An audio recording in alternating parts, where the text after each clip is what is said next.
The battle over rent control is heating up in the city of Mountain View as that city tries to define what is fair for renters and landlords. KPIX 5's Len Ramirez live at City Hall, where opponents of a new ballot measure are holding a rally right now. Len? That's right. Measure D is a City Hall-backed rent control measure, but it's not backed by these folks. There's, in fact, a lot of pushback happening right now at City Hall. That's because these folks say that the Measure D does not go far enough to protect renters.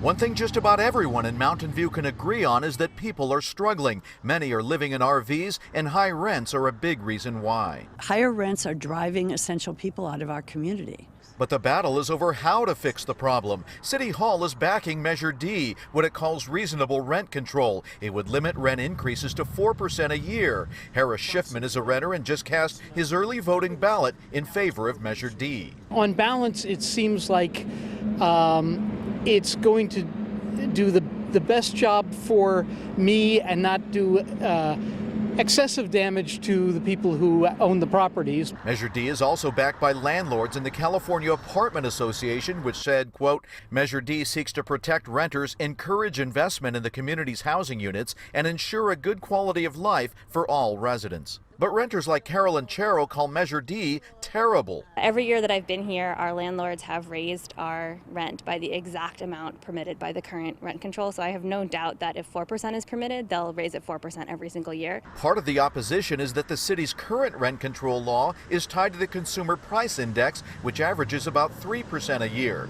For Charrow, the difference would be hundreds of dollars out of pocket. You know, that's like our kids' daycare for a month, maybe. That's several car payments. Like, it's a real amount of money. Opponents also say that under Measure D, landlords can pass on the cost of upgrades to extend the life of their buildings up to a 10% increase. And a 10% increase would be, like, I don't know how we could stay here.